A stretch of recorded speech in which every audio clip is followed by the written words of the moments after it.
సరే జలగన్న, ఇక నుంచి జాగ్రత్తగా మాట్లాడతాలే నా గుండెలోది. ఏంది ఇక నుంచి మాట్లాడేది నా నత్తి? అప్పుడే ఒళ్ళు దగ్గర పెట్టుకుని మాట్లాడాలా? ఏయ్ గుట్కనానే, నీ నోరు వల్ల ఇప్పుడు నేను బయట తిరగలేక చేస్తా ఉన్నా. అప్పుడేమో సన్నాసులారా సవటల్లారా పెట్రోల్ బంక్ దగ్గర ధర్నా చేస్తే ఏం లాభం రాని మైకు పగిలేలా అరిచినావు. ఇప్పుడు నేను మన వాళ్లతో నిరసనలు చేయిస్తా ఉంటే ఈ వీడియోలే పెట్టి సోషల్ మీడియాలో ఏకిపారేస్తా ఉండరు. జలగన్న, అప్పటి పరిస్థితి వేరు, ఇప్పటి పరిస్థితి వేరు. నా గుండెలోది. ఏం వేరురా గుట్క? అప్పుడు పెట్రోలు ఇదే, ఇప్పుడు పెట్రోలు ఇదే. కానీ నీ నోరు మాత్రం నా పార్టీ గోతులు తవ్వేస్తా ఉందే. నీ నుండి మార్కులు కొట్టేయాలని అప్పట్లో కాస్త ఎక్కువ వాగేలే జలగన్న. ఏందే కాస్త? నువ్వు వాగింది ఊగింది చూస్తే మైకే కంపరం పుట్టింది. సౌట దద్దమ్మలు అన్నావు, పెట్రోల్ బంక్ దగ్గర ధర్నాలు చేస్తారా అన్నావు. ఇప్పుడు మన అంబోతు రాంబాబు రిక్షా దొక్కుతా ఉంటే నీ వీడియోనే కింద పెట్టి ట్రోల్ చేస్తా ఉన్నారు. ఆంబోతుగాడు కాస్త ఓవర్ చేశాడులే జలగన్న. Over action? రిక్షా కంటే వాడి నటనే ఎక్కువ తిరిగింది. మధ్యలో చెమట దుడుచుకుంటా కమల్ హాసన్ సినిమా ఆడేసినాడు. అయినా మనం జనంలోకి వెళ్ళాలనే చేశాం కదా జలగన్న. జనాల్లోకి వెళ్ళింది, కానీ కామెడీగా వెళ్ళింది. ఓ పక్క ఎద్దు బండి మీద ఆటో, ఇంకో పక్క గాడిద మీద బండి.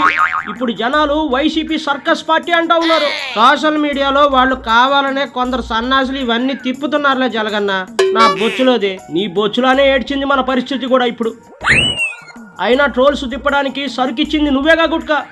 నువ్వు అప్పుడు ఆ మైకు ముందు తక్కువ వాగుంటే ఇప్పుడు మనం హాయిగా ధర్నాలు చేసుకునేవాళ్ళం. సరే జలగన్న, ఇక నుంచి జాగ్రత్తగా మాట్లాడతాలే నా గుండెలోది. ఏంది ఇక నుంచి మాట్లాడేది నా నత్తి? అప్పుడే ఒళ్ళు దగ్గర పెట్టుకుని మాట్లాడాలా? ఇప్పుడు నేను పెట్రోల్ ధరలు పెరిగాయంటే వెంటనే నీ వీడియో ప్లే చేస్తా ఉన్నా. నేను మాట్లాడుతున్నానా లేక నువ్వు నన్ను తిట్టిస్తున్నావా అర్థం కావడం లేదు. చిచి, నేను పార్టీ కోసమే మాట్లాడే కదా జలగన్న. పార్టీ కోసమా? పార్టీ పరువు తీసేందుక? ఇప్పుడు మన వాళ్ళు రోడ్డు మీద నిరసనలు చేస్తే జనాలు ముందు నీ వీడియో చూసి నవ్వుకుంటా ఉన్నారు, తర్వాతే ధర్నా చూస్తూ ఉన్నారు. నా ప్లాన్ అంతా గండి కొట్టిన పాపాత్ముడా. నీకన్నా పాపాత్ముడిని కాదులే అన్న. అయినా అది బ్యాడ్ టైంలే జలగన్న. బ్యాడ్ టైం కాదు గుట్కా, నీ కంపు డ్రైనేజీ నోటి దరిద్రపు వాసన అది. నువ్వు ఒక్కసారి మాట్లాడితే ఎదుటోళ్ళకి 10 ఏళ్ల వరకు సరుకు దొరుకుతుంది. మరి ఇప్పుడు ఏం చేద్దామన్నా? వాగింది వెనక్కి రాదుగా. ముందు నువ్వు మైక్కి దూరంగా ఉండు, లేదంటే రేపు మన వాళ్ళు ఉల్లిపాయల కోసం ధర్నా చేసినా ఉల్లిపాయ జరగకపోతే చచ్చిపోతారా సన్నాసులారా అన్న నీ పాత వీడియో కూడా బయటికి తీయిస్తారు. సర్లే జలగన్న, అవన్నీ వదిలే. ఎప్పటి నుండైనా మనం గట్టిగా పోరాడాలి. ఏంది పోరాడేది? మనం ఏ స్కెచ్ వేసినా జనాలు ముందుగా మీ మీమ్స్ చూస్తూ ఉన్నారు, తర్వాతే మన నిరసనలు చూస్తూ ఉన్నారు. రెండిటికి లింకు పెట్టి నన్ను ఎర్రిపప్పని చేస్తూ ఉన్నారు. అలా నీకు నువ్వే తిట్టుకోగా అన్నాయి. అయినా మన క్యాడర్ ఇంకా స్ట్రాంగ్ గానే ఉందిగా. ఏంది స్ట్రాంగ్? ఒక్కొక్కళ్ళని చూస్తూ ఉంటే నాకే చిరాకు పుడతా ఉంది. ఒకడేమో రిక్షా దొక్కుతాడు, ఇంకొకడేమో గాడిద మీద బండి పెడతాడు, ఇంకొకడు మైకు పట్టుకుని అర్థం లేకుండా అరుస్తూ ఉంటాడు. రాజకీయాల్లో ఇవన్నీ కామన్ జలగన్నా. అసలు మన సైకో బ్యాచ్ అంటేనే రప్ప రప్ప చెత్త రాజకీయం కదా. కామన్ కాదు, కామెడీ అయిపోయింది. మన పార్టీ మీటింగ్ అంటే కామెడీ షోలా కనిపిస్తూ ఉంది ఒక్కొక్కళ్ళకి. కానీ జనాల్లో అసంతృప్తి పెరుగుతుందిలే జలగన్న. అసంతృప్తి అధికార పార్టీ మీద కాదు, మన మీద పెరుగుతూ ఉంది. పెట్రోల్ ధరలు మర్చిపోయి గుట్కనాని వీడియో పెట్టు అంటూ ఉన్నారు సన్నాసి. ఇదిగో సౌట దద్దమ్మలాగా నువ్వు టెన్షన్ పడి నన్ను టెన్షన్ పెట్టకు. టెన్షన్ పడక ఏం చేయాలా?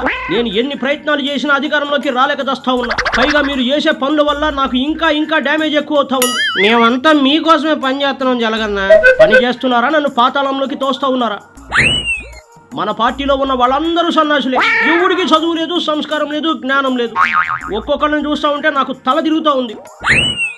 అలా అనొద్దు జలగన్న. మేమంతా నీ స్ఫూర్తితో వచ్చిన వాళ్ళమే. మమ్మల్ని అలా అంటే ఎలా చెప్పు? నాకు తగ్గట్టే తగిలినారు మీరంతా.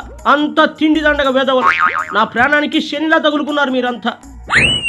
చదువు సంజయ్ లేని సవట దద్దమ్మలం.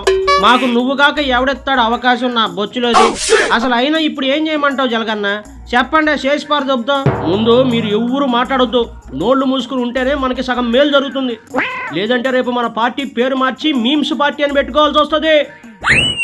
నువ్వు మాట్లాడమంటేనే కదన్నా మాట్లాడేది. నీకేమో మాట్లాడడం చేత కాదు.